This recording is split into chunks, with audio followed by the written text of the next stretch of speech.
Hello, everybody, and welcome into the Star Wars Legends Lounge, the show that celebrates the books from Star Wars Legends. I'm Aaron Moats. I hope everyone is doing well as the year is winding down, and for any of you that celebrate the holidays, I hope you have a relaxing and joyful time during this festive season.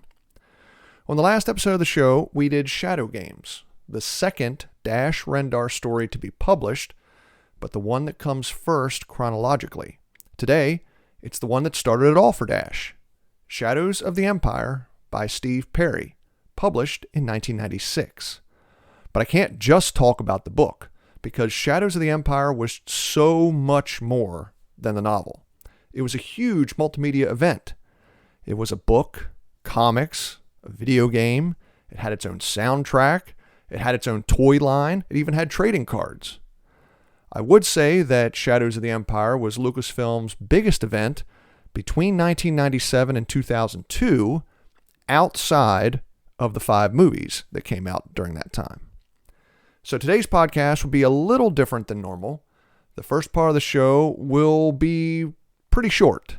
The book synopsis is going to be quick because there's so much more to talk about when it comes to Shadows of the Empire, including the content controversies. Don't worry, I'll talk about those as well.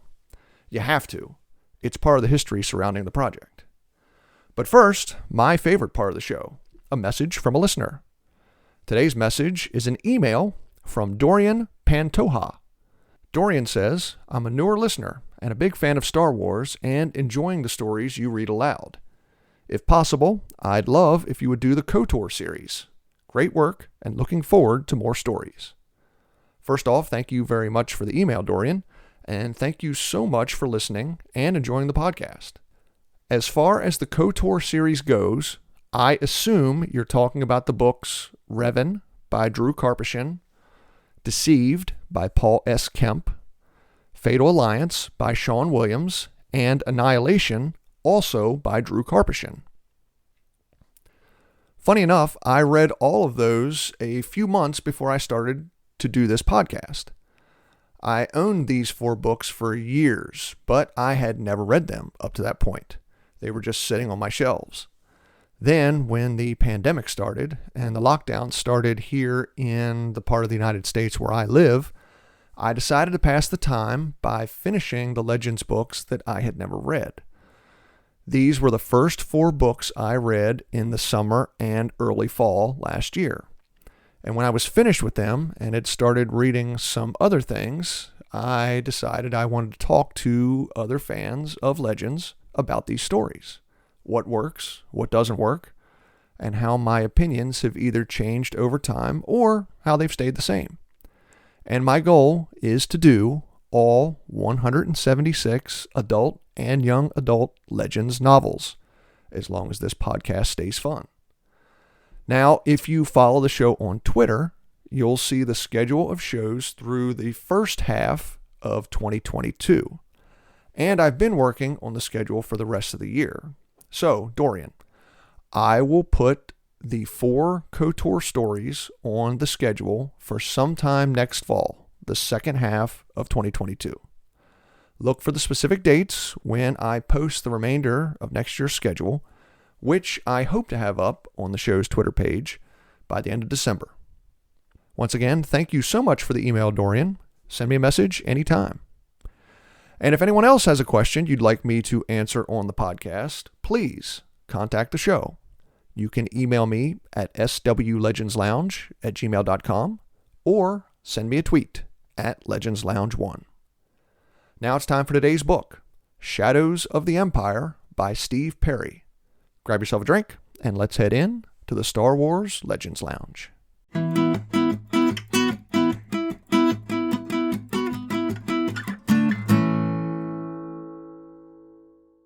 As I said, today's plot summary is going to be much shorter than normal because I really want to talk about everything that surrounded the release of Shadows of the Empire way back in 1996. Our story begins on Tatooine, somewhere between 3 and 6 months before Return of the Jedi. Our heroes have been waiting for Boba Fett to deliver Han Solo to Jabba the Hutt, but for some reason, Fett hasn't arrived yet.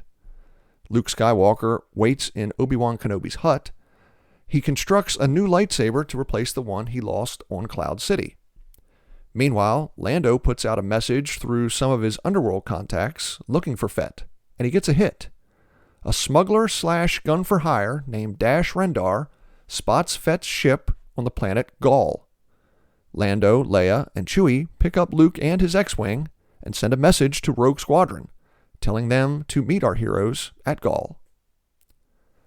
On Coruscant, Darth Vader has a problem. The head of the Black Sun crime syndicate, a Falleen named Prince Shizor, has Emperor Palpatine's ear. Shizor knows the Emperor has ordered Vader to capture Luke Skywalker and turn him to the dark side. But Shizor is ambitious. The Falleen wants to humiliate Vader and take the Dark Lord's place at the Emperor's side. Shizor contacts Jabba the Hutt and tells Jabba to kill Skywalker if the young man arrives at Jabba's door trying to rescue Solo. Vader suspects Shizor is working to undermine Vader's position with the Emperor, but he has no proof, and he can't risk moving against one of the Emperor's new favorite confidants. At Gaul, Luke and the Rogues attack an orbiting force of Imperials while the Millennium Falcon and Dash Rendar's Outrider make for the surface in search of Boba Fett. But the mission fails. Fett escapes and jumps to hyperspace. In the aftermath of the battle, one of the Rogue's astromech droids takes control of its X-Wing and fires on Luke. He's able to avoid the attack and disable the droid. An investigation reveals that one of the technicians working on the Rogue's X-Wings was paid 10,000 credits to sabotage the droid and kill Luke. They try to trace the source of the money, but the paper trail runs through a web of shadowy figures and shell companies, eventually going cold. Now the attack on Luke frightens Leia. She convinces Luke to return to Kenobi's hut to lay low for a while, and she pays Dash to watch over him. Meanwhile, Leia asks Lando to use some of his underworld contacts to try and find out who put the hit on Luke. They find a contact on Rhodia, who says he can reach out to the Black Sun Intelligence Network. The request makes its way up to Prince Shizor, who sends his most trusted aide, a deadly human replica droid named Guri, to bring Leia back to Coruscant. Shizor is enamored with Leia's attitude and her beauty, and the thought of romancing one of the leaders in the Rebel Alliance right in the shadow of the Imperial Palace is intoxicating for the Falleen prince. Back on Tatooine, Luke and Dash fight off one of Jabba's swoop gangs sent to kill young Skywalker. They also intercept a messenger droid meant for Leia from one of the leaders of the Bothan spy network. It claims to have vital information for the Rebel Alliance. Luke and Dash head to Bothawi to find out what. Meanwhile, we learn that the information contains the location and schematics of the second Death Star, and it was Prince Shizor that suggests to the Emperor to allow the rebels access to the information, baiting the hook for a trap at Endor. Vader objects to the plan, but he's overruled by the Emperor. On Bothawi, Luke and Dash learn that the Empire is moving a supercomputer on an unmarked freighter. The two lead a Bothan strike force attacking the freighter, but the ship is anything but unarmed. The Bothans take heavy casualties, but the rebels are finally able to board the freighter and escape with the computer and the Death Star plans. On Rhodia, Guri convinces Leia to return with her to Coruscant to speak with Prince Shizor. Chewie accompanies Leia while Lando is sent to find Luke and tell him to wait for her on Tatooine. On Coruscant, Prince Shizor tries to use his Falleen pheromones to seduce Leia, and it almost works. Shizor has Leia's head swimming, and the two kiss, but before anything else happens, Chewie interrupts them. Back in her room, Leia realizes what has happened, that somehow Shizor has drugged her into dropping nearly all of her inhibitions. Now that she knows exactly what's going on, Leia is able to resist Shizor's pheromones in their remaining interactions. Lando finds Luke and Dash and tells them about Leia and how she wants Luke to wait for her on Tatooine. But of course, Luke has no intentions of waiting for Leia. He's got a feeling that she's in trouble. So they head to Coruscant and meet Chewie in the shop of an underworld information dealer. Chewie escaped Shizor's palace to try and find help to save Leia. The four bribe a sanitation official to show them how to break into Shizor's palace from the sewers. Once inside, Luke uses the Force to warn Leia that help is nearby, to be ready for when the time is right to escape. Once they're inside Shizor's palace, alarms start to scream when our heroes run into a group of guards and blaster fire erupts. Shizor and Guri send a Black Sun battle group to stop the rebels from escaping the palace, but Luke and Lando stop the fight with a pair of thermal detonators, threatening to blow the palace up. Shizor orders his men to allow the rebels free passage, but just as they leave the corridor, Lando drops the detonators into a garbage chute, causing a panic. The palace is going to explode, and everyone scatters to flee. Shizor escapes to his orbital skyhook as the rebels fly off in the Millennium Falcon and the Outrider. Shizor commands his personal fighters to destroy the rebel ships, a command intercepted by the Imperials and relayed to Darth Vader. The Dark Lord commands a squadron of TIE fighters to attack Shizor's forces. When Shizor demands that Vader call off his attack, Vader orders his Superstar Destroyer to fire on Shizor's skyhook. There's a tremendous explosion. Shizor is killed, and the Millennium Falcon escapes to hyperspace, returning to Tatooine. Unfortunately, the Outrider is hit by shrapnel from the skyhook, destroying the ship and killing Dash. Time for a break. When we return, I'll talk a little more about Shadows of the Empire, and believe me, there's a lot to talk about. I'm Aaron Moats. Stay tuned. You're listening to the Star Wars Legends Lounge.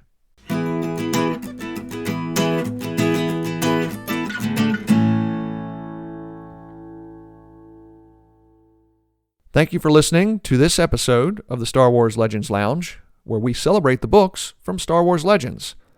But allow me to take a moment and recommend a book from Star Wars canon. Heir to the Jedi tells the story of Luke Skywalker after the destruction of the first Death Star. Luke's already a phenomenal pilot, but he's a long way from mastering the Force. And now, he's been ordered to carry out a daring rescue mission. Can the burgeoning Jedi complete his mission while still continuing to grow in the Force? Find out in Heir to the Jedi by Kevin Hearn.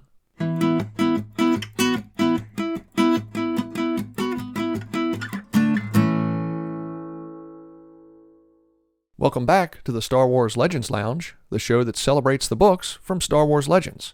I'm Aaron Moats, and today I'm talking about Shadows of the Empire by Steve Perry. As I said at the beginning of the show, Shadows of the Empire was much more than a novel. It was a multimedia event created by Lucasfilm in 1996.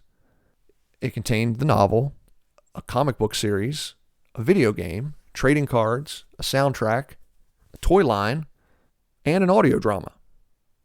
And if you wanted to get the entire story about Dash Rendar and the rebels trying to hunt down Boba Fett and retrieve Han Solo from Carbonite, you had to dive into all of these different forms of media.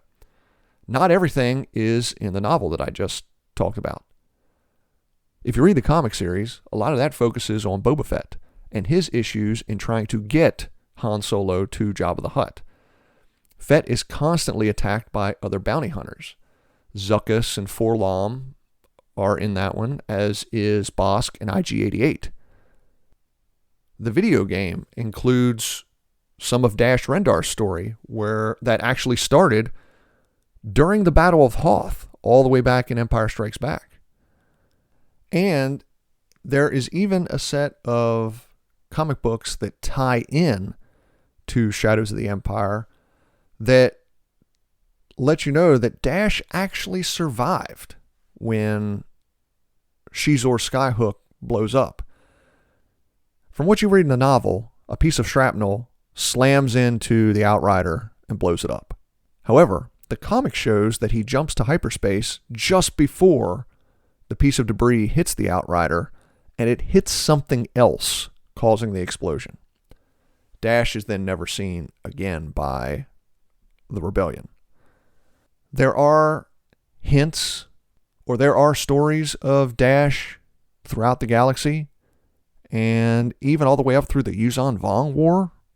Much later in the Legends timeline, there are talks about sightings of Dash Rendar. However, as far as I'm concerned, because I haven't read any of those stories, to me, Dash Rendar died when the Skyhook blew up. Now, let's talk about the multimedia event as a whole. Why did it come about? Well, the intent for the Shadows of the Empire event was for Lucasfilm to gauge the popularity of different media. This was called the movie project without the movie. It was to try to see how much the fans would be willing to purchase in order to get the entirety of a story. And it was pretty successful. The book is one of the highest selling in the Legends timeline. The video game that came out first on N64 in 1996 and then later in 1997 came out for PC was a pretty successful seller. Now, early reviews of the video game were not good. And I've told you before, I'm not much of a video game player. However, I did have the N64 Shadows of the Empire. I've played that game. I actually beat that game. One of the very few video games that I've ever beaten. And I would agree, it is not a very good game. There are 8 levels, 9 levels, something like that. The 2 levels at the beginning and the end are by far the most fun to play. The first level is Dash taking part in the Battle of Hoth. You get to fly a snowspeeder. You get to use your tow cables to trip the AT-AT walkers. The final board is a little different. Dash flies into the Skyhook in order to destroy it, but then he has to try to get out before it explodes, and you can never get out before it explodes. However, the ending of the video game is a little ambiguous. It leaves it open-ended as to whether Dash could have survived that. So those boards are really fun. The controls of the video game using the snowspeeder or the Outrider are pretty fun. There's a level in the middle where you're on the Outrider flying through the Hoth asteroid belt that isn't as good as the first or last levels, but it's still better than the levels where you play as Dash himself. I think the reason the video game, specifically on the N64 console, is poo-pooed a little bit are the controls. It is extremely difficult to control Dash as you're running around and trying to shoot people. I don't know if those controls got any better with the release of the PC version in 1997.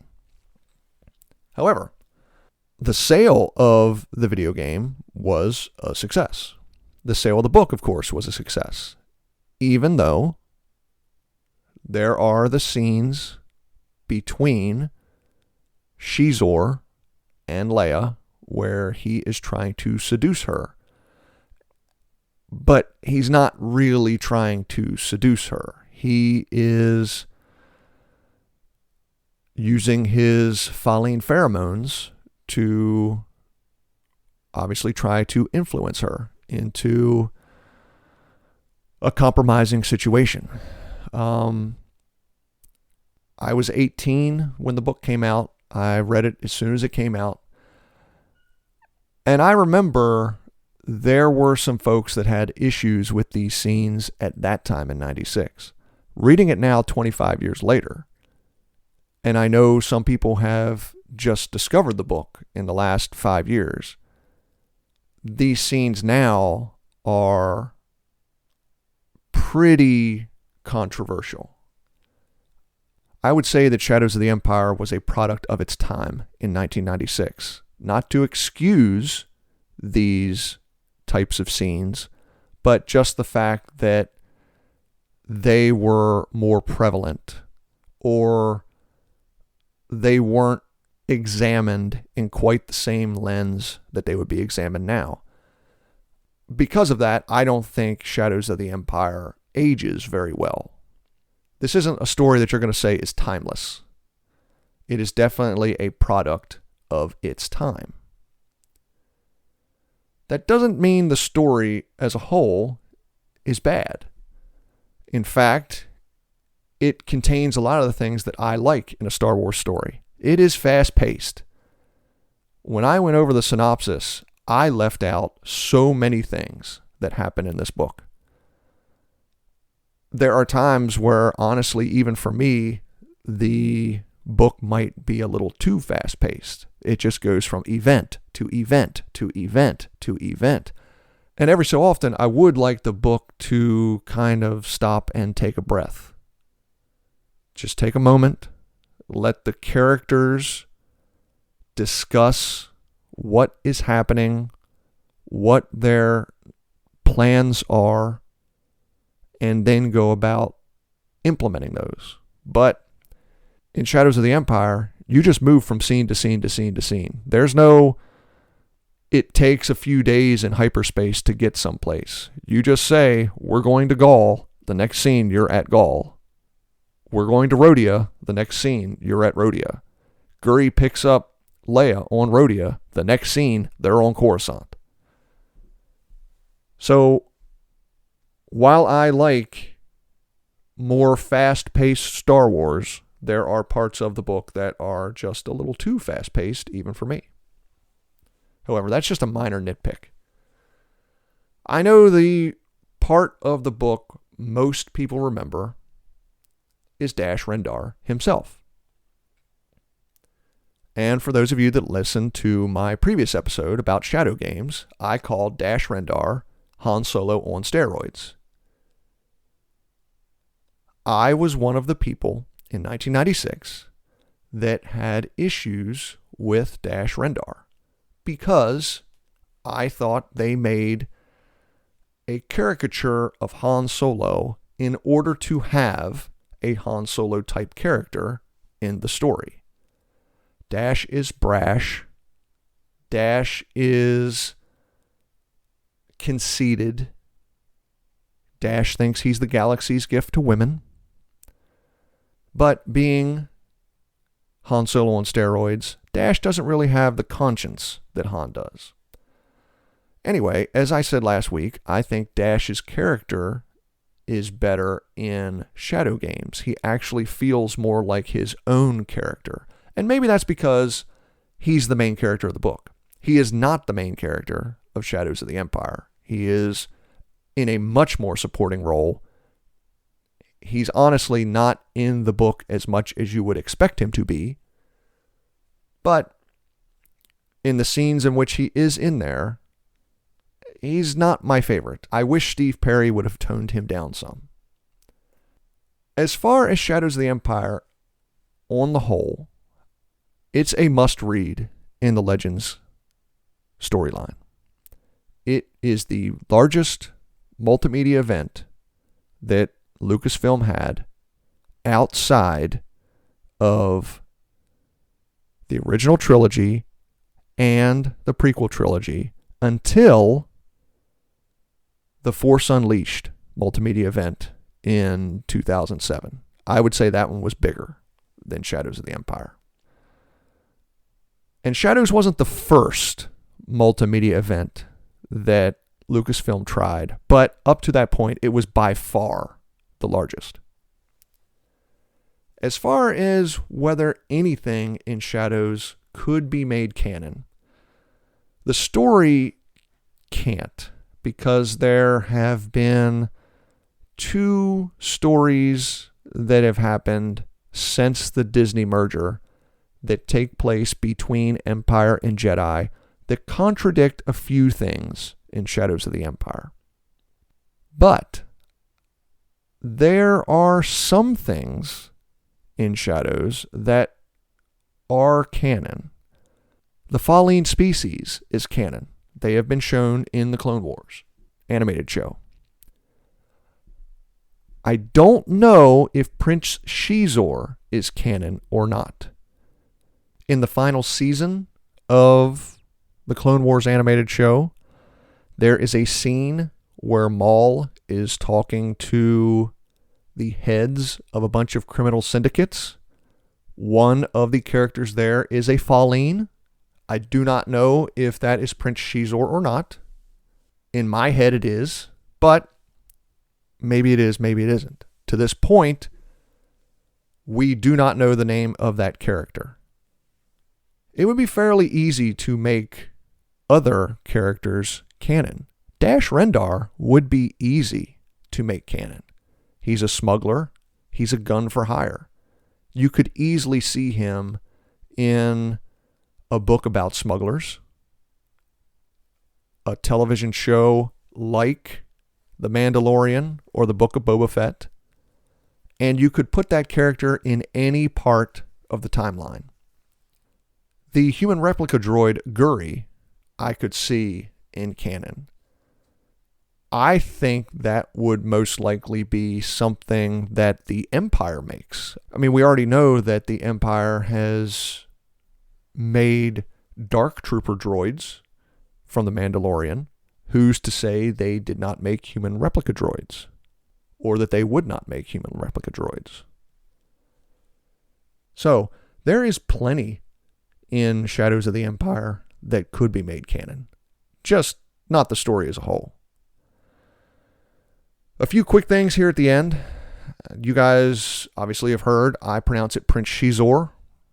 That is one thing that some people disagree with, the pronunciation of that character's name. Some people call him Prince Zizor. I grew up calling him Shizor.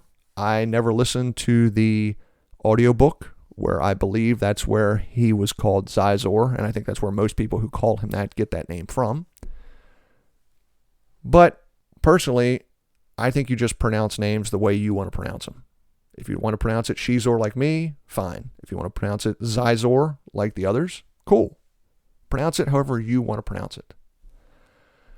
And finally, just one little quirky thing. For those of you that follow the Star Wars Legends Lounge on Twitter, you guys would have seen the tweet that I put out about a week ago of another real-world reference that bled into Star Wars. These are just little quirky things that make me laugh. You know, they don't really work. They shouldn't be there, but it's nothing major. When Chewbacca is going undercover, he dyes part of his fur black, a mottled black, including black around his eyes. And when Leia looks at it, she thinks that his face now looks raccoon-like. And that just makes me laugh. They have raccoons, apparently, in a galaxy far, far away. Of course, we know they don't. But it's one of those references that always makes you giggle. Well, it's time to wrap up. On the next episode of the podcast, I'll be reviewing the Legends book that started it all, Splinter of the Mind's Eye by Alan Dean Foster. What a way to finish up the first season of the podcast. I hope you all join me on December 17th. Until then, if you'd like to get in contact with the show, please email me at swlegendslounge@gmail.com or send me a tweet at legendslounge1. Ask me a question, send me a message. I'd love to hear from you. Thank you so much for listening to this episode of the Star Wars Legends Lounge. I'm Aaron Motes. Remember, there's always a bit of truth in Legends.